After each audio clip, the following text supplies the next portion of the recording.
धर्म और जीवन दर्शन के बारे में अपना सिद्धांत लेने में अंबेडकर ने बहुत समय लिया था,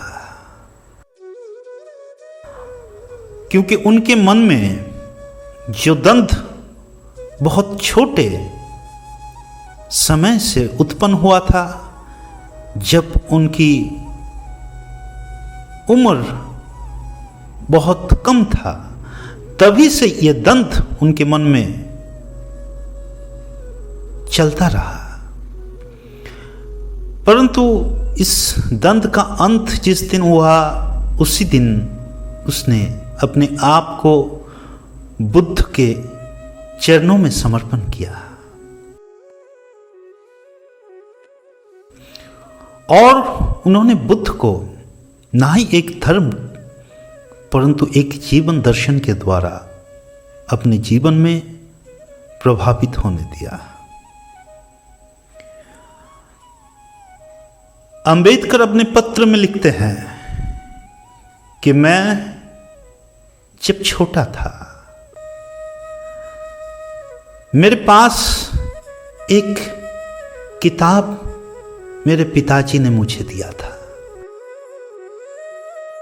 वो दादा किर्लोस्कर का लिखा हुआ किताब था, जो बुद्ध चरित्र के नाम से प्रसिद्ध था। और मेरे जीवन में उस किताब की बड़ी महत्व है।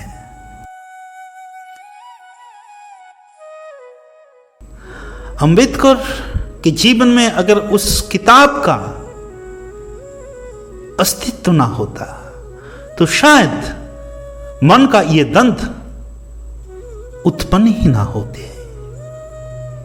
शायद उस छोटी सी उम्र में जिन प्रश्नों के उत्तर वो ढूंढ रहे थे, कहीं पर जाकर बुद्ध का चरित्र, बुद्ध की दर्शन उन्हें कुछ हद तक शांत किया था। और दादा किर्लोस्कर अगर ना होते, और दादा किर्लोस्कर अगर वो पुस्तक ना लिखी होती,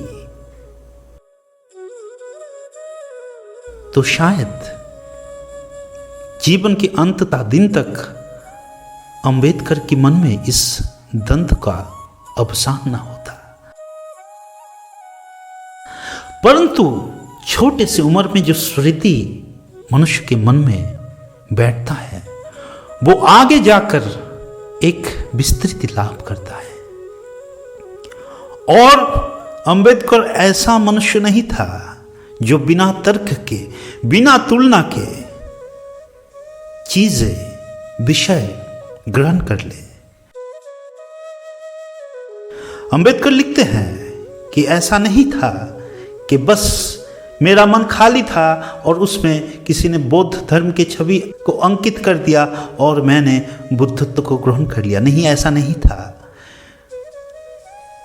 अंबेडकर के जो पिता थे वो कबीरपंथी थे, परंतु अंबेडकर को लगता था कि उनके पिता के दर्शन में विरोध है। परस्पर विरोध एक दर्शन लेकर उनके पिता चलते हैं, ऐसा अंबेडकर को लगता था। और उनके भी पिता जो थे वो एक रामापंथी थे। अंबेडकर के पिताजी एक तरफ तो मूर्ति पूजा नहीं करते थे और दूसरी तरफ गणेश पूजा भी करते थे। अंबेडकर जब छोटा था, ये बातें उसको समझ नहीं आता था। ये परस्पर विरोधी बातें, एक तरफ कबीरपंथी, एक तरफ मूर्ति पूजा के विरोध और दूसरी तरफ गणेश पूजा करते हैं। और अंबेडकर और उनके भाई को उनके पिता महाभारत के, रामायण के कुछ अंश देते थे पाठ करने के लिए। और उस रामायण और महाभारत से अंबेडकर ने जो सीखा था, उसी से राम, कृष्ण, महाभारत के, रामायण के जो चरित्र थे, उनके बारे में जो छवि उत्पन्न हुई थी, उस छवि से तुलना किया।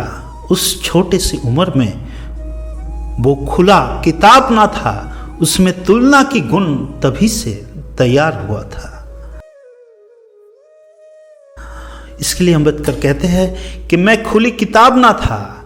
ऐसा नहीं था कि मेरे ऊपर बौद्ध धर्म को थोपा गया। मैंने विचार तब से शुरू किया था जब मेरे पिता वर्तमान थे, जब मैं छोटा था, और आज जब पूर्णता से मैं इस तर्क का अंत करता हूं, सारे समाधान जब मेरे पास है, तब मैं बुद्ध के पास अपने आप को समर्पण करता हूं। ये इतने दिनों की द्वंद्व, ये इतने दिनों का विचार, इतने दिनों की परख के बाद अंबेडकर अपना जो समर्पण का दिन तैयार किया था, वो एक महान समर्पण का दिन था। कोई छोटी मोटी बात नहीं था, कोई बच्चों के ऊपर थोपा गया विश्वास नहीं था। अंबेडकर जैसा तर्क शास्त्री भारत में, भूभारत में बहुत कम हुआ है। और ऐसे एक तर्क शास्त्री, एक तर्क विज्ञानी जब किसी विषय को ग्रहण करता है और ग्रहण करने में इतना समय लेता है, उसका मतलब वो अपने अनुभव के द्वारा, ना ही सिर्फ तर्क के द्वारा, अपने जीवन दर्शन के द्वारा, जीवन के अनुभव के द्वारा, जीवन के बोध के द्वारा उस तर्क को अपने जीवन में उतारा, उसको परखा, और फिर जाके उसने बुद्धत्व को ग्रहण किया, बुद्ध की वाणी को, बुद्ध के रास्ता को ग्रहण किया था। और यही बात बुद्ध कहता है। और बुद्ध की बात अगर किसी ने सबसे अच्छी तरह से मानी हो तो वो अंबेडकर उसकी सबसे बड़ा उदाहरण है। बुद्ध ने कहा कि मैं जो बोलता हूं मत मानो, मैं नहीं बोलता हूं मानने की दर्शन को आप खुद के ऊपर थोप लो। मैं मानने की दर्शन के विपरीत में खड़ा होता हूं और कहता हूं कि तुम मुझे जांचो। अगर तुम्हें लगता है कि मैं जो बोलता हूं उसमें कोई सार है, उसमें कोई तर्क है, उसमें कोई वास्तवता है, तब जाके तुम उसको विश्वास करो। इसलिए ना विश्वास करो कि मैंने बोला, इसलिए विश्वास करो क्योंकि वो सत्य है। और अंबेडकर हमेशा सत्य के रास्ते में, सत्य के मार्ग में चलने का कोशिश किया।